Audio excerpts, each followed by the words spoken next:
अगर देखें तो खुद प्रधानमंत्री नरेंद्र मोदी ने कई बार उद्घोष किया है कि वयम राष्ट्रीय जागृयाम पुरोहितः, राष्ट्र के नवजागरण के लिए, राष्ट्र के उत्थान के लिए एक स्वप्नद्रष्टा के रूप में वैदिक मंत्रोच्चार और शंख ध्वनि के बीच प्रधानमंत्री नरेंद्र मोदी ने पूजा अर्चना की। प्रगति मैदान में नए ITPO कॉम्प्लेक्स में निर्मित इंटरनेशनल एग्जीबिशन कम कन्वेंशन सेंटर में निश्चित तौर से अगर देखें तो ये भारत के नए उत्कर्ष की कहानी बताता है। ये भारत के गौरवशाली इतिहास और स्वावलंबी वर्तमान को अपने में समेटे हुए एक ऐसा क्षण है जो पूरी दुनिया को बताता है कि एक नया भारत, उन्नत भारत, समुन्नत भारत राष्ट्र के समस्त गौरव और वैभव के साथ सभी अंतर्राष्ट्रीय सम्मेलनों के आयोजन के लिए पूरी तरह तत्पर है, समर्थ है।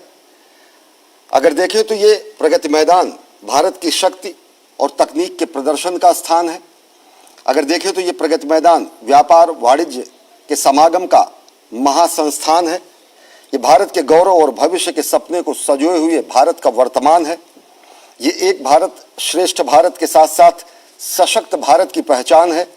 ये नया प्रगति मैदान है। ये आत्मनिर्भर भारत की संकल्पना के साथ साथ जगत गुरु भारत के गौरव का गान है। ये नया प्रगति मैदान है। ये उन्नत प्रौद्योगिकी की अभिव्यक्ति और नवोदित नवाचार का व्याख्यान है। ये नया प्रगति मैदान है। साथ ही साथ ये नए भारत के सामर्थ्य, शक्ति, स्वाभिमान का महागान है। ये नया प्रगति मैदान है जहां पर प्रधानमंत्री नरेंद्र मोदी ने पूजा अर्चना की, शंख ध्वनि के बीच, वैदिक मंत्रोच्चार के बीच, और साथ ही साथ हमारी वह सनातन संस्कृति के वो मूल मंत्र जो कहते हैं वसुधैव कुटुंबकम, जो अंतरिक्ष से लेकर चराचर में शांति की कामना करते हैं, जो विश्व के कल्याण की कामना करते हैं, जो सर्वे भवन्तु सुखिनः सर्वे सन्तु निरामयाः की अभ्यर्थना करते हैं, जो हर एक व्यक्ति में नर और नारायण के रूप में हर व्यक्ति की सेवा की अभिव्यंजना करते हैं, उन्हीं भावनाओं को समेटे हुए प्रधानमंत्री नरेंद्र मोदी ने पूजा अर्चना की ITPO कॉम्प्लेक्स में निर्मित इंटरनेशनल एग्जीबिशन कम कन्वेंशन सेंटर में।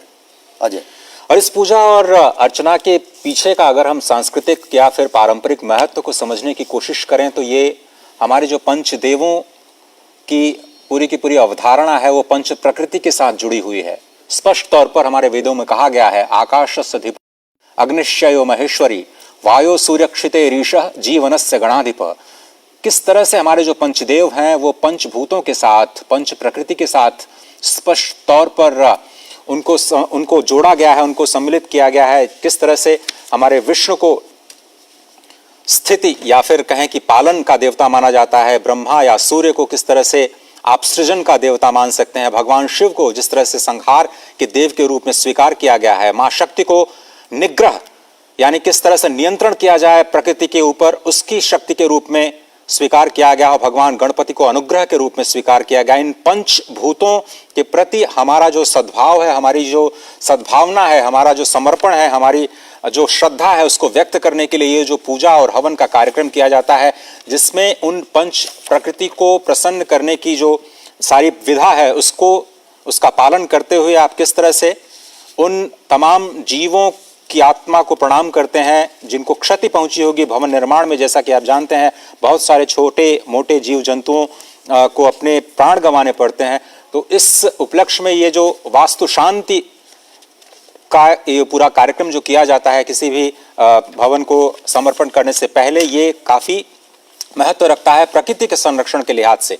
और जिस तरह से अश्विनी जी ने कहा कि हम न केवल सांस्कृतिक अवधारणा को प्रगति के साथ जोड़ने का कार्यक्रम करते हैं बल्कि उसको संरक्षण के साथ भी जोड़ करके देखते हैं। और प्रकृति का दोहन प्रधानमंत्री लगातार कहते रहे हैं कि हमारी अवधारणा है कि हम प्रकृति के जो पंच महाभूत हैं उनके दोहन तक अपने आप को सीमित करें, उनके क्षय पर अपना फोकस न करें, उनको संरक्षित करें, उनको किसी भी तरह के क्षरण से बचाएं। दोहन तक तो हम कह सकते हैं, जैसे आप गाय को माँ माना जाता है, आप उनके दुग्ध पान करने के लिए उनका दोहन तो कर सकते हैं, लेकिन उनके क्षय को सर्वथा वर्जित किया गया। इसी तरह से प्रकृति से हम कितना लें और कितनी हमारी क्षमता है या कितना हमारा अधिकार है प्रकृति के उन तत्वों पर अपने प्रगति के इस्तेमाल करने के लिए, ये एक संदेश है। भवन तो आपको पूरी दुनिया में बहुत बड़े बड़े अट्टालिकाएं जरूर मिल जाएंगी, बहुत बड़े बड़े कन्वेंशन सेंटर जरूर मिल जाएंगे, लेकिन पूरी दुनिया में उन भवनों के जरिए संदेश क्या जाता है वो भी महत्वपूर्ण हो जाता है।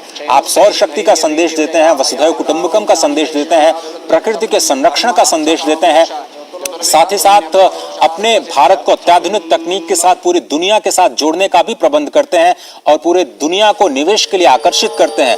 ये जो सम्मिश्रण है परंपरा का, पूरी दुनिया को शांति और सद्भाव का संदेश देने का, प्रकृति के संरक्षण का, वो संदेश इन कार्यक्रमों के जरिए सिंबॉलिक रूप से ही सही बल्कि पूरी दुनिया में स्पष्ट रूप से जाता हुआ दिखाई देता है।